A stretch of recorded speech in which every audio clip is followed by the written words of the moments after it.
on, guys? It's me, Chloe. I just came to Stewart's for a decaf iced coffee because it's 5:25 and I already have problems sleeping as is, but let's see if that improves the lighting.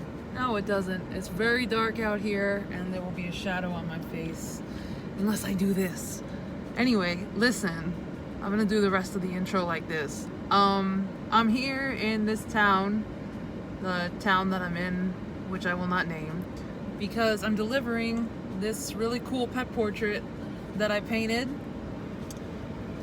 It's a double pet portrait, a 16 by 20 inch double pet portrait. Right here, I'm gonna show a picture, the reference picture that I used to paint this.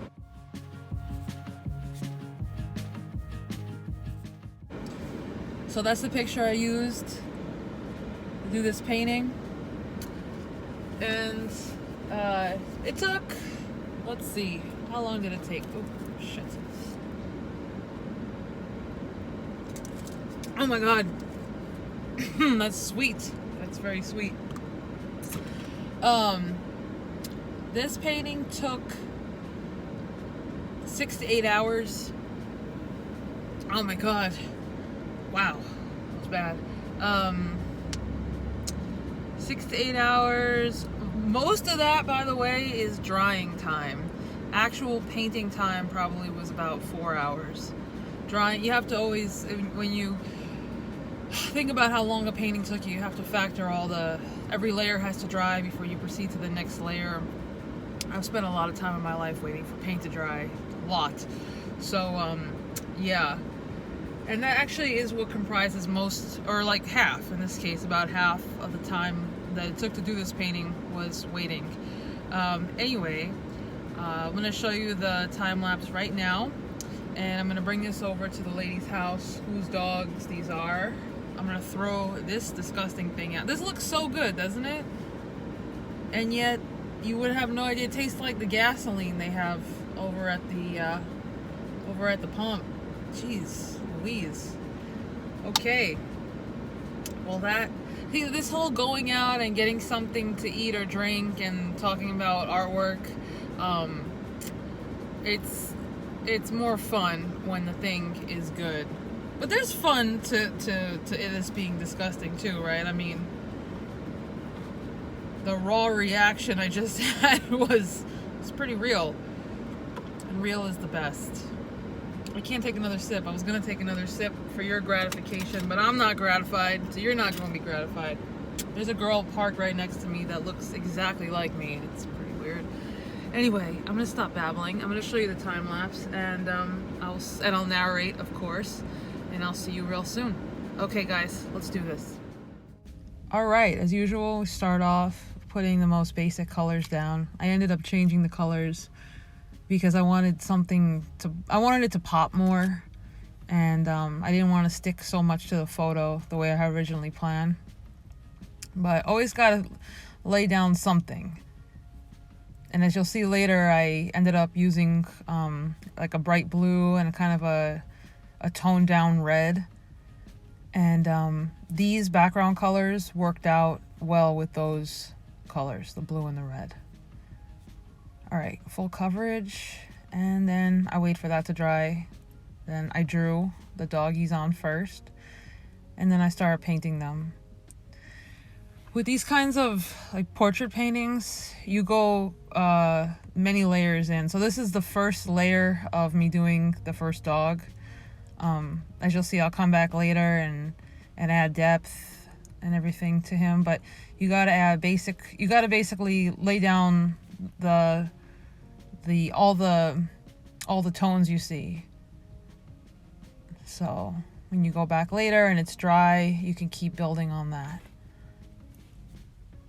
And then the little doggy, so cute. I love these two together. It's such a motley pair. All right, the camera like messed up on me, so you didn't see how I changed the background to blue, but I changed it.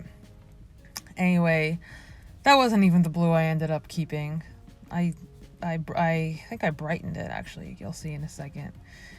And I changed the I guess whatever that was, a yellow to like a red, orangey red.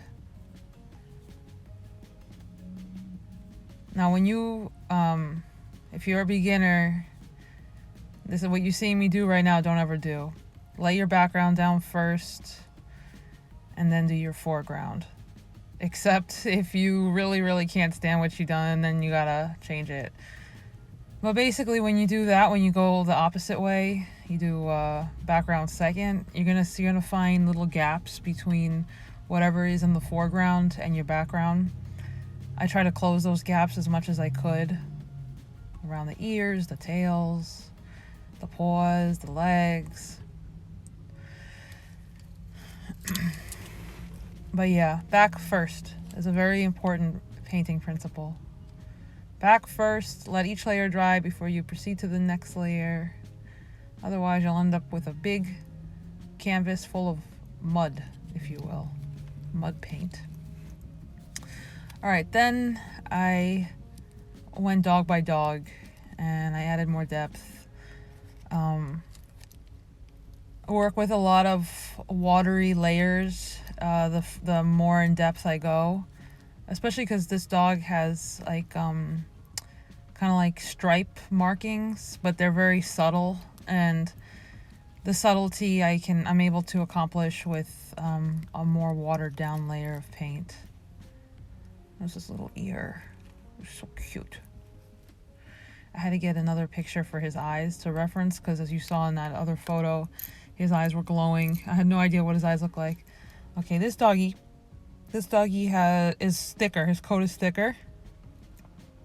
So, yeah. So his coat is thicker. He's got a fluffy, long tail. It's actually curled over. I don't know if you can tell. Hopefully you can. He's so cute. Little gizmo.